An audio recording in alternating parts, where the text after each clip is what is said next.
Salut à tous, je m'appelle Antoine Caron et je suis heureux de vous accueillir sur cette chaîne dédiée à la pêche. Ici, je partage des astuces sur la pêche, le choix des appâts et des leurres, et j'aide également les débutants. Abonnez-vous pour rester toujours au courant. Et maintenant, passons au sujet du jour. Bonjour à tous. Dans cette vidéo, je vais vous parler du matériel idéal pour pêcher le cheven au leurre de surface. Je partagerai avec vous mes conseils sur les cannes, les moulinets et les leurres qui m'ont permis de réussir mes sorties de pêche. Que vous soyez débutant ou pêcheur expérimenté, vous trouverez des astuces pour optimiser votre matériel et maximiser vos chances de capturer ce poisson fascinant. Alors, restez avec moi et découvrons ensemble ce qui fait la différence lors de la pêche au cheven. Écoutez cet article. Une des principales caractéristiques de cette approche est sa sobriété. Vous voyagerez léger et sans avoir besoin de prévoir une sortie sur une demi-journée ou plus. Le choix du matériel, comme pour la pêche au Big Bay par exemple, le matériel n'est pas dimensionné en fonction de l'espèce que l'on cible mais en fonction de la taille des leurres que l'on utilise.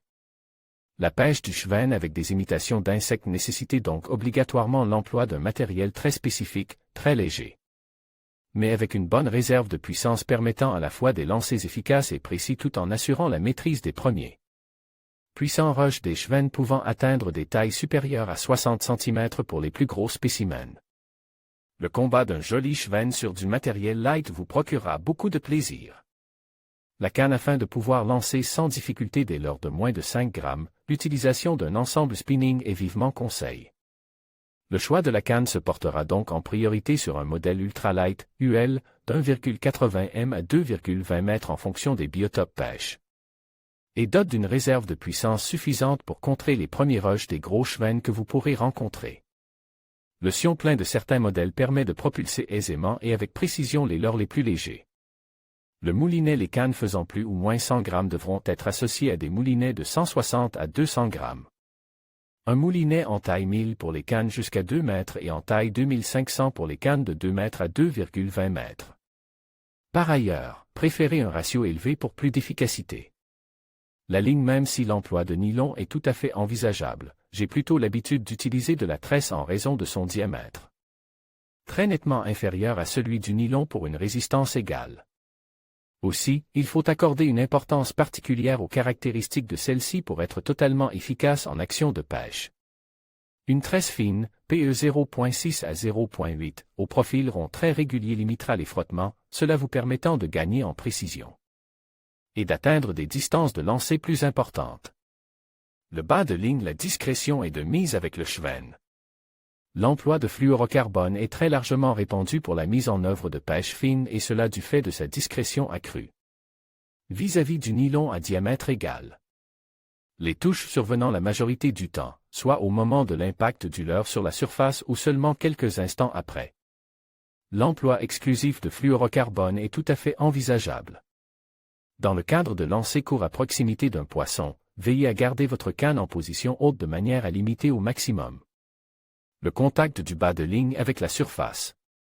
Néanmoins, le fluorocarbone ayant une densité supérieure à celle du nylon, j'ai tendance à utiliser du nylon en bas de ligne lorsque je souhaite laisser mon leurre évoluer sur de longues dérives, notamment lorsque je vais m'aider du courant pour présenter au mieux un leurre à des poissons postes sous des frondaisons par exemple. Le nylon coulera moins vite que le fluorocarbone, offrant une meilleure présentation du leurre sur la durée. Dans ce cas, un nylon transparent en 20% répondra à la majorité des conditions de pêche rencontrées. L'autre alternative est d'utiliser un fluorocarbone plus fin. Pour ce qui est de la longueur du bas de ligne, j'opte généralement pour une longueur de canne de fluoro ou de nylon.